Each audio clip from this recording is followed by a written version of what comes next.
শুক্রবার সকাল থেকেই রাজ্যের একাধিক জায়গায় দেখা যায় এনফোর্সমেন্ট ডিরেক্টরেটের তৎপরতা। বহু চর্চিত সোনাপাপ্পু মামলার আর্থিক তছরূপের সন্ধানে এবার সমান্তরাল অভিযান শুরু করেছেন কেন্দ্রীয় এজেন্সিরা।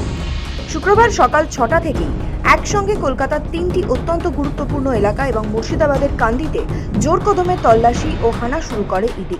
খাস কলকাতার এক নামী ব্যবসায়ী থেকে শুরু করে লালবাজারের পুলিশ আধিকারিক, সোনাপাপ্পু কাণ্ডের যোগসূত্রে একের পর এক হেভিওয়েটরা রয়েছেন তদন্তকারীদের কড়া নজরে। কলকাতার 3 জায়গায় ইডির হানা। সোনাপাপ্পু মামলায় শুক্রবার সাত সকালে কেন্দ্রীয় বাহিনীর জওয়ানদের সঙ্গে নিয়ে শহর জুড়ে ইডির হানা। জমি দুর্নীতির তদন্তে কসবা, চক্রবেড়িয়া, রয়েড স্ট্রিটে হানা দেন ইডির আধিকারিকরা। চক্রবেড়িয়ায় এক ব্যবসায়ী, রয়েড স্ট্রিটে একটি হোটেল ও কসবায় এক পুলিশের সাব ইন্সপেক্টরের বাড়িতে তদন্তকারীরা অভিযান চালায়। এই দুর্নীতি মামলায় ইডির হেফাজতে থাকা কলকাতা পুলিশের প্রাক্তন ডিসিপি শান্তনু সিনহা বিশ্বাস ও সোনাপাপ্পুকে জিজ্ঞাসাবাদের পর পাওয়া তথ্যের ভিত্তিতে এই অভিযান বলে জানা গিয়েছে। দক্ষিণ থেকে মধ্য কলকাতা সর্বত্রই চলে ম্যারাথন জেরা ও নথিপত্র খতিয়ে দেখার কাজ। চক্রবেড়িয়া ব্যবসায়িক ডেরা। দক্ষিণ কলকাতার ভবানীপুরের চক্রবেড়িয়া এলাকায় এই মামলার অন্যতম যোগসূত্র হিসেবে উঠে আসা বিশিষ্ট ব্যবসায়ী অতুল কাটারিয়ার বাড়িতে হানা দেন ইডি আধিকারিকরা। সোনাপাপ্পু মামলার কালো টাকা এই ব্যবসায়ীর মাধ্যমে কোথাও খাটানো হয়েছিল কিনা তা খতিয়ে দেখা হচ্ছে। জোর করে জমি দখল, বেআইনি লেনদেনে তার কোনো যোগ রয়েছে কিনা তা জানতে মরিয়া তদন্তকারীরা। কসবা পুলিশের বাড়িতে তল্লাশি। ইডির অভিযানের সবচেয়ে বড় চমক মিলেছে কসবা এলাকায়। সেখানে কলকাতা পুলিশের এক সাব ইন্সপেক্টর রুহুল আমিন আলিশার বাড়িতে হানা দেন তদন্তকারীরা। তিনি ওয়েলফেয়ার কমিটির প্রাক্তন কর্মকর্তা। এই পুলিশ কর্মী প্রাক্তন ডিসিপি শান্তনু সিনহা বিশ্বাসের ঘনিষ্ঠ বলে খবর। এই পুলিশ কর্মী ডিসিপির স্ত্রীর ব্যবসায় পার্টনার বলেও জানা যাচ্ছে। তিনি জমি দুর্নীতিতে কোনোভাবে যুক্ত কিনা সব দিক খতিয়ে দেখছেন আধিকারিকরা। একজন পুলিশ অফিসারের সঙ্গে এই চক্রের কি সম্পর্ক কিংবা কোনো প্রভাবশালী যোগসূত্র আড়াল করতেই কি এই যোগ, তা নিয়ে ইতিমধ্যেই তীব্র চাঞ্চল্য ছড়িয়েছে লালবাজারের অন্দরে। রয়েড স্ট্রিট হোটেলে অভিযান। মধ্য কলকাতার রয়েড স্ট্রিটের একটি নামী হোটেলেও হাজির হয় ইডির একটি টিম।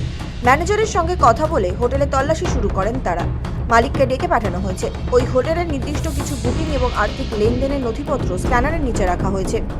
মুর্শিদাবাদের কান্দির প্রাসাদোপম বাড়িতে অভিযান। কলকাতা যখন ইডির তৎপরতায় তোলপাড়, ঠিক তখনই মুর্শিদাবাদের কান্দিতে সোনাপাপ্পু মামলার অন্যতম প্রধান অভিযুক্ত শান্তনু সিনহা বিশ্বাসের প্রাসাদোপম বাড়িতে গিয়ে হাজির হয় ইডির আরেকটি দল। তাৎপর্যপূর্ণ বিষয় হলো, এই মামলার তদন্তে নেমে ইডি আগেই শান্তনু সিনহা গ্রেফতার করে। বর্তমানে তিনি ইডির হেফাজতেই রয়েছেন। তবে শুক্রবার কান্দির বাড়িতে পৌঁছানোর পর কিছুটা থমকাতে হয় ইডি আধিকারিক বলে জানা গিয়েছে। কান্দি তথা শান্তনুর বোন গৌরী সিনহা থাকেন, কিন্তু প্রায় 7 দিন ধরে বাড়ির সদর দরজা ভিতরে ঢুকতে পারে না, গিয়ে প্রয়োজনীয় ফর্মালিটি পুরো করতে পেরেছেন আধিকারিকরা। বাইরে কেন্দ্রীয় বাহিনী পাহারায় বাড়িটি জাল যে কতটা গভীর তা কলকাতা ও কান্দির এই চোদ্দ পরেই অনেকটা স্পষ্ট হয়ে যেতে পারে। কি কারণে অভিযান? এই তল্লাশি অভিযান গ্রেফতার করেছে ইডি। তার বিরুদ্ধে তোলা বেআইনি নির্মাণ থেকে হয়েছে। ফেব্রুয়ারি থেকেই তাকে তলব করে ইডি, কিন্তু বেপাত্তাপ্পু ওরফে ইডি দফতরে যান। সেখানেই 10 ঘন্টা জিজ্ঞাসাবাদের পর তার জমি দখল, সেখানে অবৈধ নির্মাণ অভিযোগে ইডি গ্রেফতার করেছে কসবা ত্রাস। এই মামলাতেই গ্রেফতার সিনহা বিশ্বাস ও এক ব্যক্তিকে হেফাজতে নিয়ে জিজ্ঞাসাবাদের পর বেশ কিছু তথ্য পায় তারা। কালো টাকাকে সেই সমস্ত টাকা গিয়েছিল। এই সূত্রে দাবি সেই সংস্থায় টাকা খাটানো হয়েছে। হস্তগত করতেন সোনাপাপ্পু। এখানে 3 জয় কামদার এবং কলকাতার পুলিশ কর্তা শান্তনুর হয়ে দায়িত্ব পরই ইডির অভিযান শুরু হয়েছে। সময় কলকাতা। ভোট প্রচারে তাই এবার সেই আর সেই লক্ষ্যে ঝোড়ো ব্যাটিং এ কি প্রতিবেদনে এবং প্রতিটি ঘটনার ইঞ্চি নির্বাচনী জনসভাগুলির ভাষণ আক্রমণাত্মক মুখ্যমন্ত্রী হিসাবে সব শুভেন্দু অধিকারী। রাজ্য সরকার একের পর এক ঝোড়ো ব্যাটিং করে 26-এর ভোট ছিল, তাই এবার সেই প্রতিশ্রুতি আর সেই লক্ষ্যেই শুভেন্দু অধিকারী।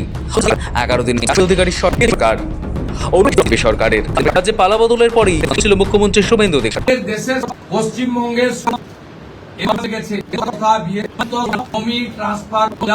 নবান্ন প্রক্রিয়া